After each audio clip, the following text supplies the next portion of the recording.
Welcome to Wisdom from the Aerial View, our weekly conversation about what really matters in life.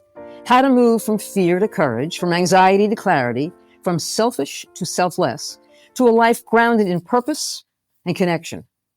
I have to tell our listeners that today's a very special day for Mark and me, because we've been talking about our guest for a very, very long time now. So much so that we've read all of our books. I have her latest book with me right now, and I've read it more than once. It's dog-eared. Let me tell you a little bit about our guest. Her name is Dr. Ellen Langer. She was the first woman to be tenured in psychology at Harvard, where she is still a professor. She is a recipient of 4 Distinguished Scientist Awards, a Guggenheim Fellowship, and Liberty Science Genius Award.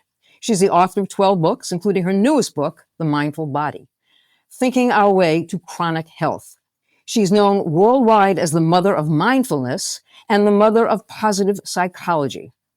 Now, I will tell you, our listeners now understand why we couldn't wait to have you on this show. It's really an honor and a privilege for us to do that. We talk a lot on this program, Dr. Langer, about stress and how important stress is in our lives, etc. Let's start there. I will read from your book. It says, I started reading about the psychology of stress as an undergraduate, and I've come to believe that it is likely a bigger killer than even heart disease and cancer. With each health study I've conducted, I've become more convinced of its damaging effects. Tell us a little bit about why is stress so bad? Yeah, my view is actually even more extreme than that. I think that as soon as people are diagnosed, let's say you're diagnosed with cancer, any kind of cancer, nobody's going to be happy about that. Okay, so let's wait 3 weeks and then start measuring their level of stress. I believe that will predict the course of the disease over and above genetics, diet, and even treatment. And if you think about it, stress is, despite what the medical world used to believe, stress is a psychological concept. And that means that understanding things differently can alleviate virtually all of these diseases, any disease to which stress is contributing. The first thing in it is that people presume life is stressful, and they take stress as the base rate. And it doesn't have to be. After 33 years, my spouse the other day said to me, don't you get stressed? Now, of course I've experienced it, but rarely. And why is that? And Epictetus said many years ago, events don't cause stress. Your view of events is what causes stress. And if you recognize that things are neither good nor bad, they're nothing until you frame them. And so I've lived a life of seeing how whatever happens is actually very positive. And so it comes very natural to me, and that's what protects me from being stressed. And I've had some big things happen. I know sometimes people think, well, you in the ivory tower, what do you know of life? And there's some truth to that. So let me tell you, and I talk about this in The Mindful Body. I went out to dinner at a friend's house for dinner. It was right before Christmas Eve, the 2 days before. I get home, and all of my neighbors are outside because my house had gone up in smoke. And I lost 80% of what I owned. So that's a biggie, right? I wasn't happy about it. I'm not saying, oh, isn't that wonderful? And I called the insurance agent the next day. And when he came, he said in his 25 years on the job, this was the first time that the damage was worse than the call. Usually, oh my God. And he gets there and it's nothing. And, I'm not bragging and just sharing that for me, I had already lost whatever I lost, and throwing my sanity away as well, was not going to buy me anything. And it's also realizing that what I lost represented in some sense who I was in the past. And this provided a different way of going forward. Now, the reason that this is such a good story is that I moved into the Charles Hotel, me and my 2 little dogs, and I was a sight to be seen. Most people don't have their dogs, and here I had 2. I went out to Christmas Eve for dinner. I came back to the hotel, and my room was full of gifts. not from the owner of the hotel, not from the management, but from the so-called little people, the people who parked my car, the chambermaids, the waiters and waitresses. Yeah, I mean this in all sincerity. It took me years to be able to tell that story without it bringing tears to my eyes. And every Christmas, I'm reminded of the basic goodness of people. And I don't remember, except for one thing, what I actually lost in the fire. So net, this terrible thing turned out to be a very positive experience for me. This is one of the reasons I was so excited to have you here, because you're the first person in my life who actually sees this the same way that I do, which is there is no such thing as a good or bad event. Right. There just are events, and our brain, everything is processed through our brain. So, examples that I use, and I don't want to take up, I much rather listen to you talk, but I just want to explain to you why this was such a big deal for us to have you, especially for me to have you on. If you see a lion, take after a gazelle and tear it to shreds, most people would be, but the lion's not upset. The other animals aren't upset. This is just the way, right? It's the same event. It's because our brain interprets things. So when we are confronted with a situation or event, just as you said so eloquently, it has no meaning until we interpret it in our brain. So since we have the power to interpret it, we get to decide how we interpret it. It's what we call the Viktor Frankl rule. Viktor Frankl said the one thing you cannot be taken from you is how you view things. And so you're the first person. When I read your books, I was like, oh my God, I've got to talk to this woman, because it's just such an important point that you make, and you've elaborated in your books to help people deal with stress. It's not a magic trick. It's very real. Exactly. So the other day I was doing a podcast and I was explaining how things in and of themselves are neither good nor bad, right? And then I said, so for example, if my internet goes out, so what? I'll go have lunch. Right? The funny thing was, right after I said that, the internet went out. And I was glad that I was true to myself, because I didn't care at all. I did go and have lunch. That when you say to yourself, is it a tragedy or an inconvenience?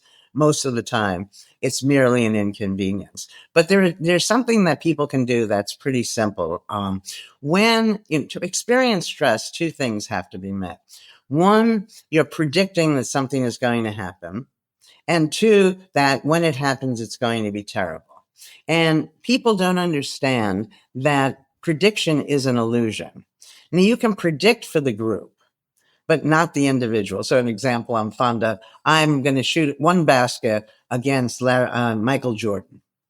Who's going to win? Well, you'd be foolish to put your life savings on Michael Jordan. He occasionally misses, and I, occasionally get it in. But also, he might say to himself, what does it cost if I let the older woman win? So when you generate all the reasons that it may not turn out the way you expect, I'm going to screw up the project. Well, give yourself 3-5 reasons why you won't screw up the project. And so then it immediately feels, more, well, who knows what's going to happen? Then comes the fun thing. And Mark, you'll like this. Then say to yourself, let's assume it does happen.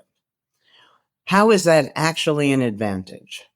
And when you realize all the ways it's an advantage, so for me, whatever happens, happens. If this happens, it's good. If that happens, it's good. And that right now, people live their lives. If there's something that's good, they kill themselves to get it. If there's something they think is bad, they have to run like hell away from it. With this attitude, you can basically be still and just enjoy whatever life presents. Let me ask you a question, if I might. You said that your spouse wants to know how about stress. Are you ever stressed? And you said no. Does it rub off on your spouse? I said rarely. Well, okay, but does it rub off on your spouse? No. My only failure. My spouse is my only failure in life. But that stress is a way of being for certain people. And so the change is not just about stress. It's about reorganizing your whole self. And if your whole self is basically pretty happy, maybe less inclined. But, for most of us, that realizing that we don't have to feel this negative way. Something that I suggest that'll sound silly, but if people go and thread a needle, Next time you're bored, lonely, depressed, sad, or stressed, thread a needle. And then as soon as you get the needle through that little hole, and then ask yourself, while you were doing this, were you stressed? Were you lonely? No. And so you see, gee, I'm in charge. And so all I need to do is think differently and then simply or complexly ask the question, how might this actually be an advantage? I think that is a fascinating, and I completely agree with your point of view. I think Enid was getting at something, though, is when she asked you about your spouse. I don't And we want to talk about this a lot. No, we're not going to talk about your spouse. We're going to talk, meaning that how do you convince other people that this is the right way to do it? That's what she's getting at. Yeah, and, sure. No, it's not that hard. I mean, that's why I'm on this show with you. That's why I keep writing these books. It's, there are some people who instantly get it. Some people who over time get it. And there's some who, it just doesn't work for them. And that's fine. But if you're trying to convince somebody, the best way of teaching is by example. And then, when somebody says, oh my God, and you say, oh, that's great because. So I said, I'm not a complainer and I don't experience stress, but I'm not from another planet. So when I was a little younger, I remember saying to a friend, these hot flashes are driving me crazy. And she was stunned. She said, Ellen, if I said that to you, you know what you would say to me? I said, what? She'd say, think of it as losing weight. I said, that's right. And then I never got another hot flash. And I was so disappointed. So the way to convince people, oftentimes you just show them this other way down. Here, since if Enid and I were talking and she had the example, I could come up with a different way of looking at something specifically, which would be much more compelling for her. But as a general rule, for most people, ask yourself, dig deep if you have to, how might this be good? My students, so these are Harvard students and they're all grade crazy. And, so to get them to realize, that if they got a B rather than an A, it's not going to destroy their lives. And, how might that be an advantage? Because there's a tremendous amount of stress that simply comes from, feeling the pressure of getting good grades. So what do you tell them? How can it be an advantage?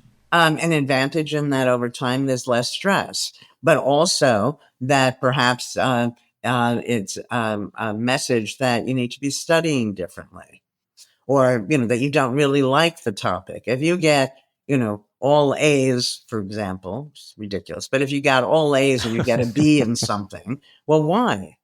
What is there about that? And so then you say, well, I really love this thing. Well, then you learn how to study differently. Or you say, yeah, it's not for me. I'm not so interested in astrophysics. My father was. Let him study it. So let me ask you, is wearing the crown as this crown of the mother of mindfulness? Yeah. And then let's talk about mindfulness. You taught in the book, you say mindfulness is defined as actively noticing novelty or considering new alternatives. Okay, so Enid, let me tell you, when many people hear the word mindfulness, they think of meditation. Right. And I did some early work on meditation, and it's fine, but it's just different. Mindfulness, meditation is you take yourself out of the world, sit quietly and meditate for 20 minutes twice a day, with the understanding that eventually that's going to lead to post-meditative mindfulness. What I'm talking about is very much in the world, and it's immediate. And all you need, most people are oblivious to the fact that they're mindless. My research over 45 years shows me, sadly, most of us are mindless almost all the time. Now, the thing is, when you're mindless, you're not there to know you're not there. So let me give you some examples. Let me ask you, Enid, since women are supposed to get stressed with math, I'm going to do simple arithmetic. I know. Simple arithmetic. Okay. How much is 1 + 1? You can't be nervous already. This is the thing that... Well, we read your book. We know the answer. Okay. But for those who haven't yet read it, one of many, questions. This is the thing we think we know best. So much so, if somebody were to ask an adult how much is 1 + 1, they'd probably, sneer at them or what have you. But it turns out that 1 plus 1 is 2 only if you're using the base 10 number system. If you're using a base 2 number system, 1 plus 1 is written as 10, but people don't know, could care less about number systems. You take one pile of laundry, you add one pile of laundry, 1 plus 1 is 1. You take one cloud plus one cloud, 1 plus 1 is 1. You take 1 wad of chewing gum plus 1 wad of okay. I mean, somebody sent me one the other day, which was great. You take one pizza, you add one pizza, 1 plus 1 is 2. But you take one lasagna and you add one lasagna and you get one lasagna. You got a big lasagna. So in right. the real world, it doesn't equal 2 as or more often as it does. Now, the point is, next time you don't answer mindlessly because you realize context will determine what answer you want to give. All of a sudden you have a choice. So when Mark says to you, Enid, how much is 1 plus 1? You can say 1, 2, 10, and perhaps, there are other alternatives as well. When you're mindless, you don't have any choices. When you're mindless, the past is determining everything you do in the present. And that if everything in the world stayed still, that wouldn't be bad. An example I'm fond of using, because it's as winter is approaching, this may actually save lives. So I ask people, what do you do when you're driving on ice and the car starts to skid? And people say, you gently pump the brakes, you get control of the car. No, that's what your parents taught you because that's what they were taught. And they were taught that because anti-lock brakes didn't yet exist. What you do when you're skidding on ice is firmly hit the brakes. Wow. That's right. So you learn something for safety's sake. You keep doing the same damn thing all your life. And now what you're doing is actually maladaptive rather than protective. All right. So this mindfulness, which is an awareness that we don't know that we get by noticing new things about the things we thought we knew. And then you come to see you didn't know it at all. So there are really two ways of becoming mindful. One is top down and one is bottom up. The top down is recognizing the ubiquity of uncertainty. Nobody knows. Everything is always changing. You can't know. And when you come to realize, gee, I don't know, then you tune in.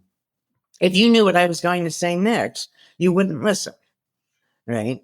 As soon as you know you don't know, okay, so you get to that same place from the bottom up. Actively notice, walk out your door and notice 3 new things. Now, you've walked out of that same door for 10 years, 30 years, even 6 months.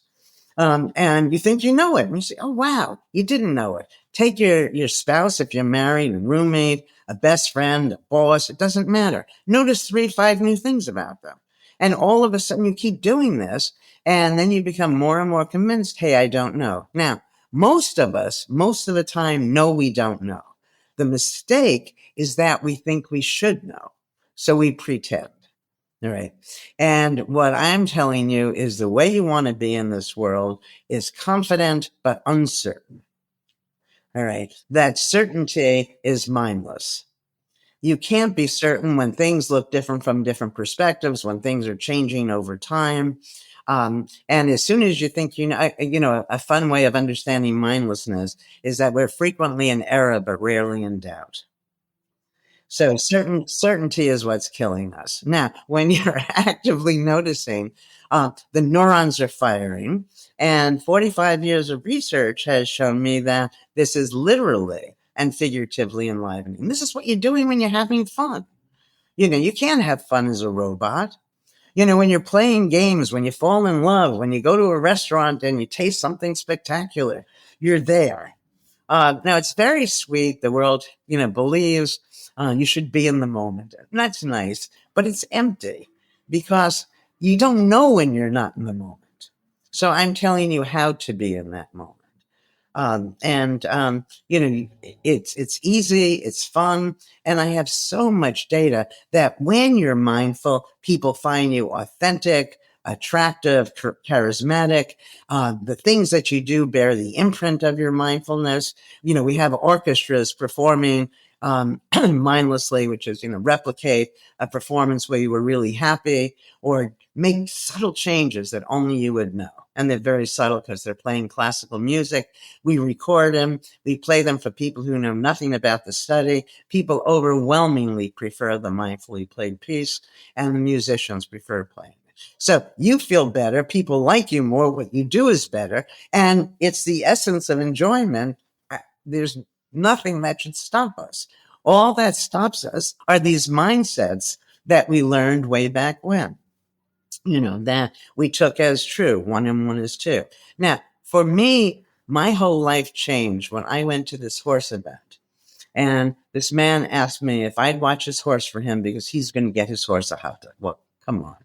I mean, I'm a straight A. You read all of my credentials. I am smart, right? I mean, I was that straight A student that you hated. Right. So, but I'm a nice person and I didn't want to laugh at him. But horses don't eat meat.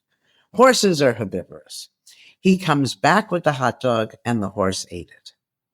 And that's when everything changed for me. What does it mean? Horses don't eat meat. How many horses were tested? How much meat was mixed with how much grain? Whenever you do an experiment, you have to make these decisions. What kinds of horses? How many? What time of day are they going to be fed? What kind of meat is going to be mixed with what kind of grain? And then after all of that, you find that most of the horses didn't eat meat. Now, it's too much of a mouthful, so that's translated for all of us as horses don't eat meat. And so all of our facts are suspect. Now, for a normal person, that could be a little scary. For me, it was exciting because it meant all the things that people say can't be. How do they know? And, an alternative title that I was going to use for the mindful body was Who Says So?